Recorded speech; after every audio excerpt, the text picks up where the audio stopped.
Olá! São nos momentos de crise que devemos nos reinventar.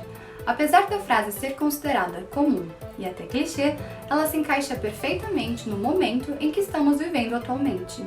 Assim como outras milhões de pessoas, nós, alunos de jornalismo, estamos em casa, cumprindo a quarentena por conta do novo coronavírus e não sabemos até quando vai durar.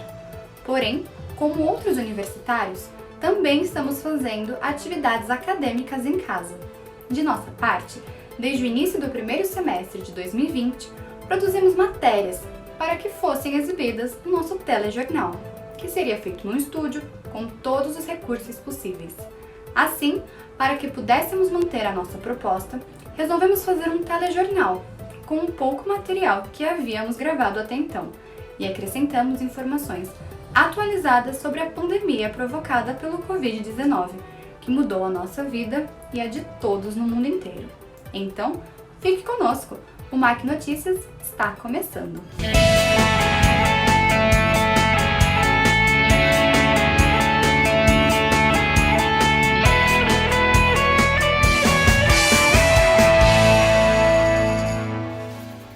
O MAC Notícias começa falando sobre mobilidade urbana. Vivemos em São Paulo, uma das cidades mais movimentadas do país.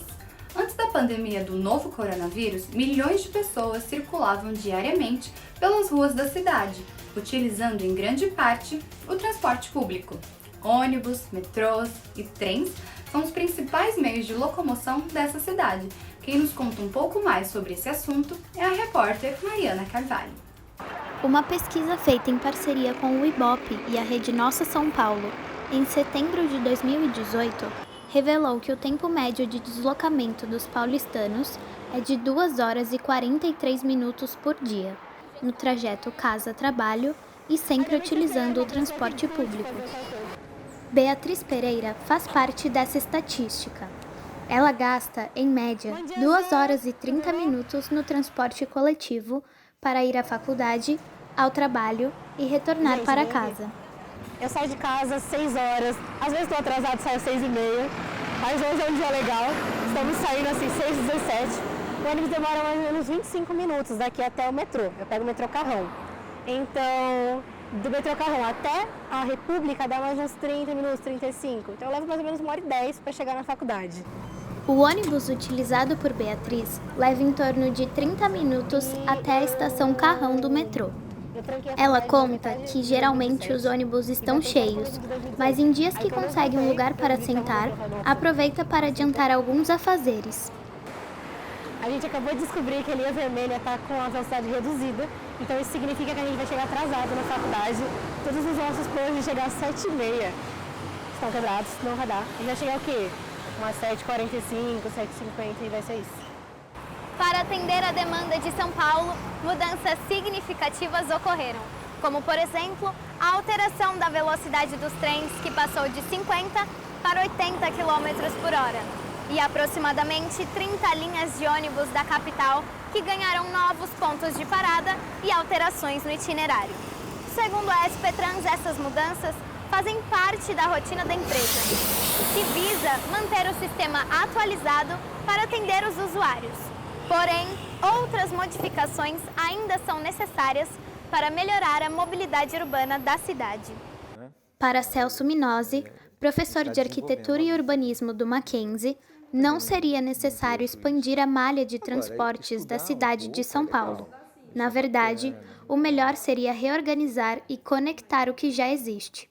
O problema não é tanto o número de carros que a gente tem, mas é a forma da cultura que a gente tem em relação ao carro e, obviamente, a outras formas de distribuição.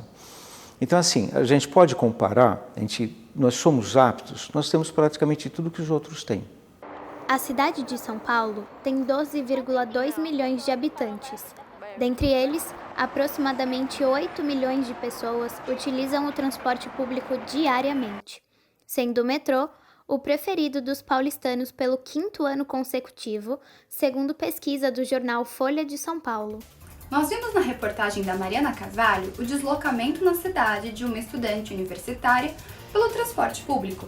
Mas quem dirige seu carro pela cidade, seja particular ou também para o transporte de passageiros, enfrenta uma situação tensa cotidianamente.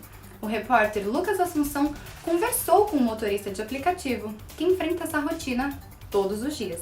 Confira na reportagem. São Paulo tem quase 12 milhões e meio de habitantes, que utilizam os mais diversos meios de transporte públicos e particulares diariamente. Como esperado numa situação dessa, o cotidiano da mobilidade urbana é caótico. A superlotação do transporte público e o preço da tarifa estão entre as principais reclamações dos usuários, além do trânsito. Segundo dados da Companhia de Engenharia de Tráfego, a CET, em 2019 o tempo médio de viagens em São Paulo diminuiu se comparado aos anos de 2016 e 2018. Por outro lado, o trânsito aumentou nos horários de pico, com média de 31 minutos gastos em viagens. Nas ruas da capital paulista, a frota de veículos aumentou 82% em 20 anos. Os números de automóveis cresceram de cerca de 4 milhões em 1997 para mais de 8 milhões em dezembro de 2017. As estatísticas envolvem todos os tipos de veículos, desde carros, ônibus, motocicletas e ciclomotores a reboques. José do Bonfim, motorista de aplicativo há 6 meses, tem muitos problemas em sua rotina de trabalho e fala sobre alguns dos desafios do trânsito de São Paulo. Assim como os taxistas têm várias áreas para eles pararem, eu acho que os motoristas de aplicativo também têm que ter alguma coisa nesse sentido. O que mais estressa hoje, no meu ponto de vista, o trânsito de São Paulo, são as motos. Em Rio de Janeiro, praticamente eu não ouvi buzina de moto, é incrível. Eu dirigi na Gávea, dirigi em Ipanema, dirigi em Botafogo. Eu não vi esse estresse de motos que eu vejo em São Paulo. Há 25, 30 anos atrás, um agente da CET, ele ficava em pontos estratégicos da cidade orientando. Hoje não. Ele fica muitas vezes escondido para realizar a multa. O aluno do ensino médio vive um momento muito interessante na sua vida e terá que tomar decisões importantes a partir dali, já que muitos estão escolhendo o curso que pretendem seguir daqui a pouco, no ensino superior. Alguns encaram essa situação de uma forma mais leve que os demais. São aqueles que durante a escola tiveram aquilo que podemos chamar de protagonismo estudantil. Quem mostra isso pra gente é o repórter Matheus Queiroz. São apenas 2 palavras, mas que servem para definir o perfil de um jovem: protagonismo juvenil. Essas palavras tratam da força transformadora dos adolescentes e da criação de espaços para diálogos francos entre jovens e adultos. Isso tudo define o dia a dia dos alunos de algumas escolas de São Paulo, em especial o das escolas públicas. A Michelle Ione está no 2º ano do ensino médio. Ela é a líder de sala e a líder do seu clube juvenil em sua escola. Michelle conta que esse espaço de liderança conseguido na escola a ajudou muito na sua vida escolar e pessoal. Me deu mais confiança, porque eu era muito tímida, aí eu consegui me enturmar mais, eu consegui, vamos dizer que ser melhor, eu consegui ajudar as pessoas que eu também não conseguia ajudar. Agora eu consigo dar conselhos que podem até me ajudar. A Escola Estadual Buenos Aires é uma das escolas que tem o protagonismo como seu principal foco. Uma das ações que caracterizam esse protagonismo estudantil são os clubes juvenis, que são criados pelos próprios alunos.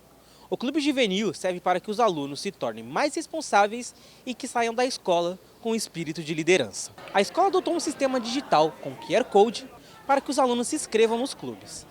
Esse código leva a um formulário que deve ser preenchido conforme o interesse do aluno. A diretora da escola, Cláudia Bertelli, explica como funciona esse espaço que a instituição dá para os alunos serem proativos. A escola de ensino integral, onde a gente tem por responsabilidade estar sempre trabalhando o protagonismo juvenil, não existe hierarquia na escola de ensino integral. Todo mundo é sempre algo democrático, onde a gente escolhe junto, todas as decisões são tomadas juntas. Então, assim, eu acho que o aluno que sai daqui, ele entende melhor o processo democrático, que é extremamente necessário para a sociedade. Outro aluno que tem esse espírito protagonista é o Luan Novaes, que chegou há pouco tempo na escola, mas já mostrou que tem uma autonomia. Ele é vice-líder do clube de grafite da escola e mostra que essa forma de arte não precisa ser feita por terceiros, e sim pelos próprios alunos. Eu acho muito mais gratificante, por exemplo, o garoto que vai passar no corredor e vai ter o desenho dele lá todo dia, ele e os amigos dele vendo, e ele podendo falar, aquele desenho fui eu que fiz. Aquele desenho foi com o meu trabalho, foi a minha criatividade que fez. Não foi alguém de fora que a escola contratou para fazer o trabalho, não. Eles fizeram isso, entendeu? E deixa muito mais bonito a escola. Por exemplo, você entra em escolas como Cardoso, A escola é toda grafitada e isso deixa muito mais atrativo. Eu entrei nessa escola agora, no Buenos Aires, principalmente por causa do grafite. Falaram que aqui o forte era grafite, eu falei, pô, então acho que vale a pena investir. Este protagonismo estudantil que vimos na reportagem do Matheus é algo que temos que levar para a vida toda. Na universidade, que será o próximo passo do estudante, ele também encontrará desafios. Um deles é se inserir no mercado de trabalho, um processo que não é fácil para ninguém. E provavelmente é uma das coisas que mais assusta os estudantes do ensino superior. Nessa fase da vida, a universidade e os incentivos que ela dá para os seus alunos têm um papel primordial. A repórter Zeina Base mostra pra gente como isso se dá na Universidade Presbiteriana Mackenzie. Cada vez mais, as instituições de ensino incentivam os alunos a ingressarem no mercado de trabalho. Um exemplo é a Universidade Presbiteriana Mackenzie. Com mais de 30 mil estudantes e 49 cursos, ela prepara o aluno por meio de agências internas e sob a supervisão de professores. É o caso de Vinícius Murad, aluno de jornalismo que conseguiu estágio por meio de um programa da própria universidade. Comecei a estagiar no primeiro semestre e o meu primeiro estágio foi aqui dentro da universidade, através da TV Mackenzie. Quanto mais cedo você entra no mercado, mais cedo você está em contato com as pessoas e já adquire uma experiência boa para quando você se formar, já está apto para trabalhar. Assim como Vinícius, Ellen de Oliveira também teve a sua experiência profissional dentro da universidade. Também estudante de jornalismo, ela atua na agência Júnior de Comunicação, onde entrou por meio de um processo seletivo que abre vagas a cada semestre. Eu estou produzindo umas coisas que eu sei que colegas de classe meu tentaram para trabalhos da faculdade e não conseguiram. Para o aluno é muito importante porque a gente tem uma vivência aqui como se fosse uma empresa real. No mercado de trabalho, não adianta apenas a formação acadêmica, é necessário experiência no ramo. Além de atividades extracurriculares e intercâmbios no exterior, o diferencial para o estudante que procura se destacar no mercado é o estágio. Dados da Associação Brasileira de Estágio mostram que, só na região sudeste, quase 1,5 milhão de estudantes estão matriculados em cursos de nível superior, mas somente 31% trabalham. O Mackenzie oferece um setor de estágio dentro da própria universidade. O local funciona como uma ligação entre os alunos e as empresas. Hoje, Mackenzie tem convênio direto com mais de 16 mil empresas. Além das empresas que a relação com a Mackenzie tem direto, ele também tem convênios com agentes de integração. Hoje são 136 agentes de integração conveniados com a Mackenzie. No Mackenzie, nós consideramos o ano de 2019, de janeiro a dezembro, mais de 25 mil alunos passaram em atividade de estágio. Na agência, os alunos contam com apoio e supervisão de professores.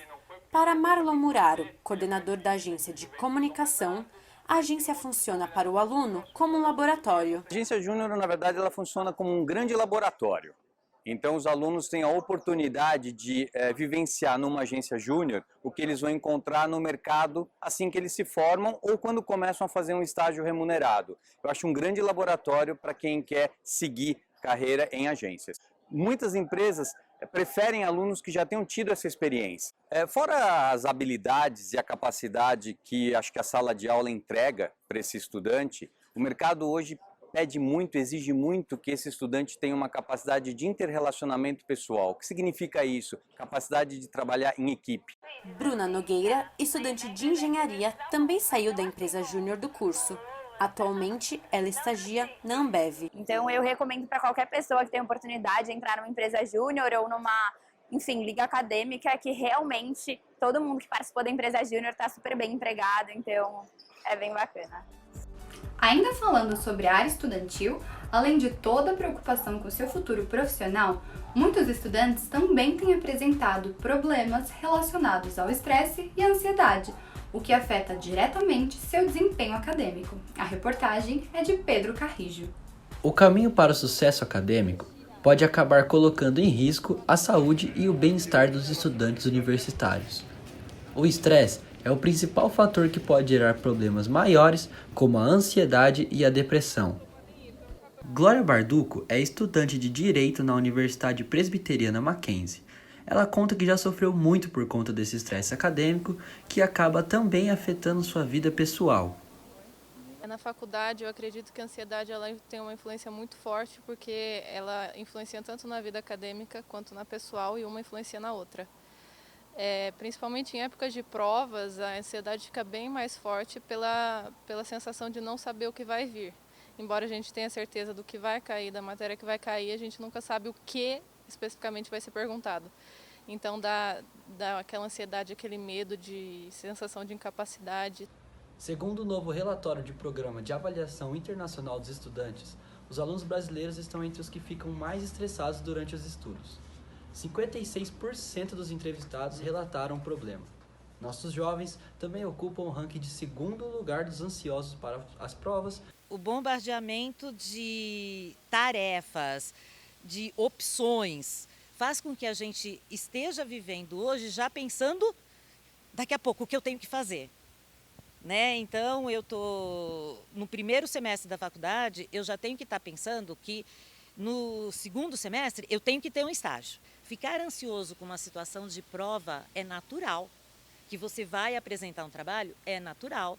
A ansiedade no sentido de, será que eu vou me sair bem? Será que eu não vou esquecer de nada? Isso faz parte.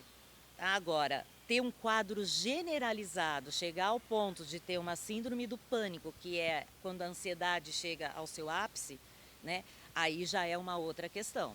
No próximo bloco, vamos falar sobre como o novo coronavírus está afetando a vida de todos nós. O MAC Notícias volta em 1 minuto.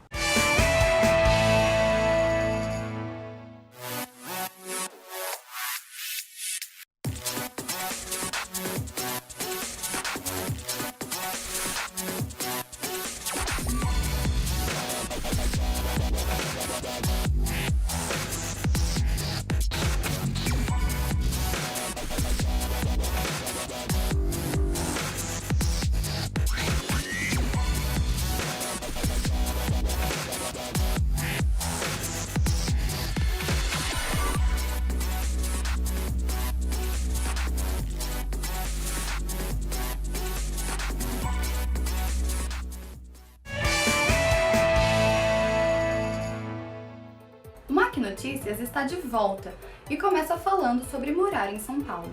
É cada vez mais comum as pessoas procurarem moradias próximas ao centro da cidade. Isso ocorre por diversas razões, entre elas a facilidade do deslocamento e as atividades que essa região proporciona. Porém, os preços dos aluguéis são uma barreira para quem tem esse objetivo.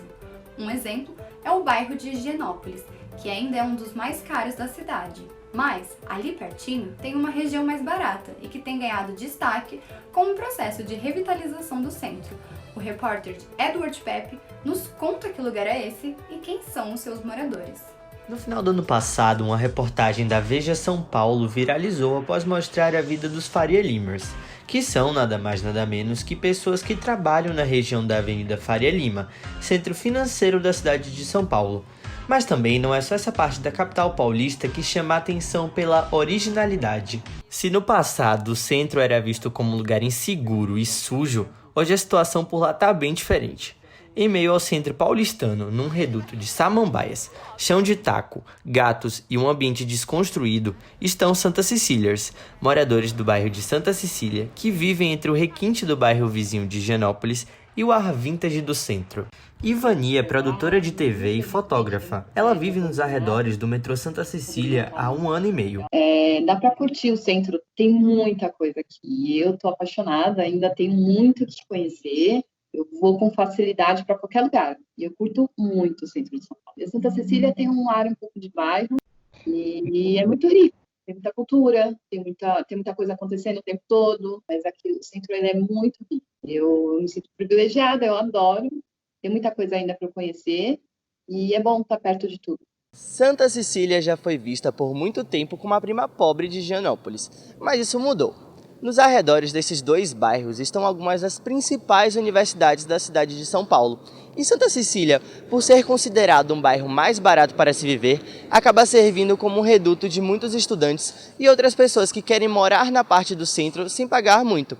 É justamente esse ambiente universitário e jovem que contribui para deixar o bairro mais hype. Com o passar do tempo, morar no centro deixou de ser algo mal visto para ser uma experiência de conviver com novos estilos de vida. Clayton é digital influencer e produz conteúdo para sua página chamada A Vida no Centro, que conta com mais de 40 mil seguidores no Instagram. Ele desenvolveu o projeto por acreditar na qualidade de vida dessa parte da cidade e explica um pouco sobre como Santa Cecília se tornou um bairro tão atrativo. Santa Cecília especificamente as pessoas querem aproveitar o seu bairro, elas querem ir numa praça, elas querem ir num café e ficar na calçada, elas querem ir num restaurante diferente. Além de facilidade de transporte, está perto de metrô, está perto de corredor de ônibus, você pode fazer tudo a pé. Então essa combinação fez com que as pessoas começassem a vir mais, esse público jovem viesse mais para Santa Cecília nos últimos anos. E também é um bairro que tem muitas opções de coisa para fazer. Eu tenho uma amiga que mora aqui embaixo na Rua das Palmeiras e a gente inclusive tem uma piada interna porque a gente nunca consegue sair desse quarteirão aqui. A gente, toda vez que fala vamos sair para fazer alguma coisa, a gente acaba fazendo aqui porque tem muitas opções. A capital paulista é um lugar que possui uma variedade de estilos arquitetônicos. Por isso, agrada e desagrada muita gente. Mas de uma coisa ninguém pode reclamar: a quantidade de cores e formatos que ela oferece. Quem nos fala um pouco mais sobre a estética da cidade é a repórter Giovana Sá. São Paulo é uma cidade antiga, mas sempre em movimento, repleta de arte e manifestações artísticas. E sua estética é um exemplo dessa constante transformação. Casarões antigos convivem com elegantes prédios modernos. Grafites dividem espaço com jardins suspensos e fachadas restauradas do século passado. Para Celso Minozzi, arquiteto e professor de urbanismo na Universidade Presbiteriana Mackenzie, não há um único estilo arquitetônico na cidade. Se a gente fosse determinar uma condição estética para a cidade, é a pluralidade, né, estética. Isso é normal nas grandes cidades, principalmente cidades do mesmo volume que a nossa, né, com tanta gente, tantas etnias diferentes, tantas formas de construção e um tempo, né? Embora diferentes estilos sejam encontrados na cidade, a falta de manutenção, restauro, além de disputas judiciais e planos controversos da prefeitura, imprimem sua marca de cal sobre a estética da cidade mais habitada e diversa do país. Mesmo assim, conhecida por sempre se reinventar, São Paulo continua apaixonando a todos que passam por aqui e apreciam essa beleza. Um dos lugares em que podemos ver o exemplo da arte, que é a marca registrada da cidade de São Paulo, é o Beco do Batman. Para Pedro Filardo, que estudou sobre pichação em seu mestrado na Faculdade de Arquitetura e Urbanismo da USP, o conceito de arte está ligado à ordem. Pode falar que a estética é uma questão de ordem, é um tipo de ordem. Isso é uma definição de estética bem usual. Então, para essas pessoas, o grafite, a pichação, a arte de rua, qualquer intervenção que não seja essa ordem funcional da cidade é uma sujeira, ou vai atrapalhar essa estética. Ordenado ou não, São Paulo é o berço da diversidade. Ele abriga diferentes construções, crenças, histórias, mas poucos contribuem para a sua preservação. Talvez para a coisa mais simples para melhorar a estética de uma cidade, que é usar a cidade e gostar dela. Não é? Acho que esse já é um ponto bastante grande. Evite que as pessoas destruam a sua própria cidade. Embora ainda haja problemas relacionados a disputas por espaço, negligência de cuidados com o patrimônio histórico e desrespeito com os artistas, muitas mudanças já foram feitas. E com a ajuda de todos, a tendência é melhorar. Afinal, estamos sempre em movimento na cidade que nunca dorme. O assunto agora é um novo coronavírus. De repente, todos nós fomos afetados por uma pandemia que mudou nossas vidas. Diversos setores da sociedade sofrem as consequências da quarentena. Começamos com a economia. O comentário é de Matheus Queiroz. Para diminuir os efeitos causados pelo novo coronavírus, muitos países estão adotando medidas econômicas emergenciais. Governos e bancos centrais de todo o mundo têm liberado volumes sem precedentes de estímulos fiscais e monetários. Mas, apesar dessas medidas, trabalhadores e empresários ainda sentiram por um bom tempo as perdas econômicas, pois, segundo especialistas, a recuperação da economia mundial ainda vai demorar bastante para acontecer. E as previsões para o próximo ano não são nada otimistas. Aqui no Brasil, segundo o secretário de Orçamento Federal, Jorge Soares, o valor do rombo fiscal em 2021 pode aumentar ainda mais. A previsão é de que haja um crescimento zero para o PIB deste ano, e o mercado financeiro ainda estima um rombo de 2% na economia. A saúde psiquiátrica também enfrenta graves consequências causadas pelo coronavírus. Raquel Oshio fala mais sobre isso. Em tempos de coronavírus, a orientação é não sair de casa e evitar hospitais se não estiver infectado pela doença. Mas o que fazer quando você depende de consultas semanais e remédios controlados? Esse é o dilema dos pacientes que precisam de acompanhamento psiquiátrico. O estresse natural decorrente do isolamento e da tensão por causa da epidemia soma-se aos sintomas já apresentados por essas pessoas.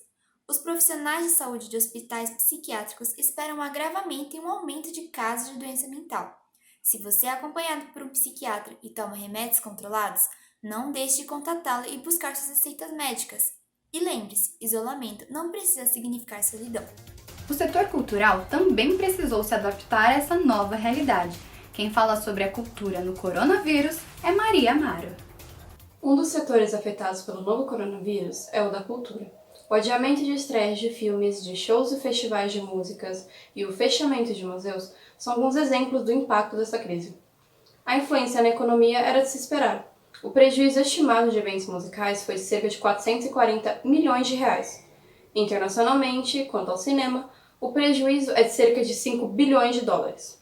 Enquanto ainda não há uma previsão certa para quando as coisas vão voltar ao normal, artistas e empresas estão usando da criatividade para oferecer seu repertório da melhor forma possível para o público, seja por meio de lives no Instagram, da disponibilização de acervos e tours online em museus, ou da abertura de canais para exibição de filmes. O importante agora é aproveitar esse momento para ficar em casa e melhorar seu repertório cultural. A pandemia também abalou as estruturas sociais da indústria da moda. Júlia de Alfredo fala sobre esse cenário. Em plena temporada de desfiles em Milão, o mês de fevereiro é interrompido pelo novo coronavírus que prejudicou grande parte do calendário de moda. Porém, nem tudo é negativo. A quarentena é um momento de reinvenção para a moda. Formatos tradicionais serão repensados, não somente nas vendas, mas na forma de se relacionar e de produzir moda. O processo de produção, que antes era muito veloz e muito poluente, será repensado. Viajar menos e produzir menos serão possíveis novas diretrizes da moda. Uma produção mais lenta, além de ser sustentável, é responsável por produzir peças com muito mais atenção e cuidado. O que pode acontecer é que pensamentos sustentáveis que antes já ganhavam espaço no mundo da moda serão de fato colocados em prática. Inovações digitais em desfiles, transmissões online, showrooms digitais, desfiles sem plateia, enfim, tudo isso contribuirá para que o pensamento luxuoso e elitizado da moda ganhe outra faceta. É esperar para ver. Um outro setor que sofre devido às grandes divergências entre seus atores é a política. O comentário é de Zeynab Bazi. A pandemia do coronavírus vem estabelecendo crises sem precedentes nas mais diversas áreas, e na política não é diferente. Desde embates entre o governo federal e os governos estaduais, até o descumprimento de regras e falhas no sistema de combate à pandemia. O atual momento está criando feridas na política brasileira que podem demorar a cicatrizar. O presidente Bolsonaro, depois de descumprir as medidas de isolamento determinadas pelo seu próprio Ministério da Saúde, jogou a responsabilidade de eventuais problemas na economia em função da quarentena aos governadores. Como se isso não bastasse, a crise tende a ficar ainda maior em razão da guerra entre o presidente e o seu agora ex-ministro Sérgio Moro, que até então era o nome com maior índice de aprovação no governo. Assim, um governo que devia jogar toda a sua atenção no combate à pandemia do novo coronavírus, agora deve se preocupar também em defender Bolsonaro das acusações feitas por Moro. O que vai acontecer a partir de agora, só o tempo dirá. Mas de uma coisa podemos ter certeza: essa mistura de crise sanitária com crise política será péssima para o país. A pandemia ainda trouxe desafios diários para alunos e professores de todo o país. Para os maquinzistas, não tem sido diferente. No nosso curso de jornalismo, as atividades continuam normalmente à distância. A repórter Mariana Carvalho conversou com alguns alunos e professores para saber como está sendo essa experiência. Oi, Ana, é isso mesmo. Eu conversei com alguns alunos e professores aqui do nosso curso de jornalismo do Mackenzie para saber como é que está sendo para eles também passar por essa nova fase. E me senti muito bem representada por tudo que eles disseram, porque a gente vive um momento em que nos foram dadas realidades que a gente não teve escolha, a gente não pôde dizer sim, a gente não pôde dizer não, e apesar de ser muito mais difícil conciliar a nossa vida acadêmica com os nossos horários de estágio e a nossa vida pessoal tudo no mesmo lugar, eu acredito que é possível sim retirar muitos aprendizados desse momento e acredito que a gente tem que entender que se estamos passando por isso tudo agora, é para que lá na frente todo mundo esteja bem. Acho que a gente aprende a ser mais empático e a dar mais valor às pequenas coisas, que são coisas que a gente normalmente não olha no dia a dia, principalmente com a nossa correria, o nosso estresse diário. Às vezes a gente dá mais valor ao celular e esquece esse contato pessoal. Difícil, não vou romantizar, bem complicado, mas ao mesmo tempo uma experiência de muito aprendizado. Patrícia diz que o seu maior desafio nesse isolamento social é conseguir conciliar o horário de trabalho com o seu horário livre e o horário para dar atenção para a sua família. Tem coisas que funcionam no presencial e que no modo à distância não funciona muito bem. Então a gente está tendo que se reaprender como professor, vamos dizer assim. Isabela conta que depois de um mês começou a se acostumar a ter que fazer as atividades diariamente ou até mesmo conciliar o horário do trabalho para fazer atividades da faculdade também. Ao mesmo tempo que, ok, a gente tem que aceitar tudo isso, foi muito ruim, tá sendo muito estranho ainda. É como se fosse uma montanha-russa, né? Todo dia você tá de um jeito, assim, você tá triste, tá feliz, você tá triste de novo, você tá frustrado, você tá nervoso. Além de saudade, também tem o lado frustrante de tudo isso, a gente não saber quando vai acabar, né? Para mim é uma experiência completamente nova. Tento me colocar no lugar do aluno, pensar, bom, se eu fosse aluno dessa disciplina, né? Que tipo de conteúdo seria interessante, como é que a gente conseguiria aprender melhor. Ninguém está lidando assim, tô super bem, não, né? Não dá para a gente falar isso, é um momento de preocupação, de um monte de notícia negativa, de medo, né? A gente tem pais, tem avós, tem pessoas com as quais a gente se preocupa. E é isso, acho que essa palavra é empatia. E eu percebo que, de forma geral, eu acho que as pessoas talvez, eu espero, passem a perceber que a gente estava num caminho muito doido, né? Assim, de consumo excessivo. Eu espero que a gente aprenda a lidar um pouco melhor com isso, né? E solidariedade, quem sabe essas iniciativas todas que estão surgindo aí sobrevivam, espero que sim. Então a gente sente que a gente fica mais preso nessa coisa de tecnologia. Então fazer mais chamada de vídeo, que era uma coisa que a gente não precisava fazer antes, porque a gente se encontrava sempre. A gente fica mais tempo com a nossa família, isso por um lado é muito bom, mas por outro lado é difícil, porque conviver assim toda hora é bem complicado. Então acho que a gente precisa dar a mão e pensar no próximo nessa situação. Fernando comenta que nas disciplinas teóricas é mais fácil se adaptar ao sistema de aulas remotas. Já nas práticas, como por exemplo a aula de fotografia, fica um pouco mais complicado. Eu estou sentindo muita falta. Eu dou aula há quase 20 anos, né? Então, você se afastado assim, repentinamente, né? E eu curto estar no meio de vocês. Eu gosto, né, do ambiente acadêmico e tal. Fica faltando o barulho dos corredores, ir para a praça de alimentação, de encontrar todo mundo. Apesar de tudo, focar no positivo e nos ganhos e aprendizados que obtém se passando por tudo isso é o que nos garante certa estabilidade durante esse período de isolamento social. E o MAC Notícias termina por aqui, acreditando que apesar dessa delicada situação, é importante que a gente se mantenha tranquilo, esperando que dentro em breve possamos voltar a ter um cotidiano, digamos que normal. Obrigada a você que nos acompanhou no nosso telejornal e a você que está trabalhando arduamente para que possamos ficar em casa, em especial aos profissionais da área de saúde. Até o próximo programa!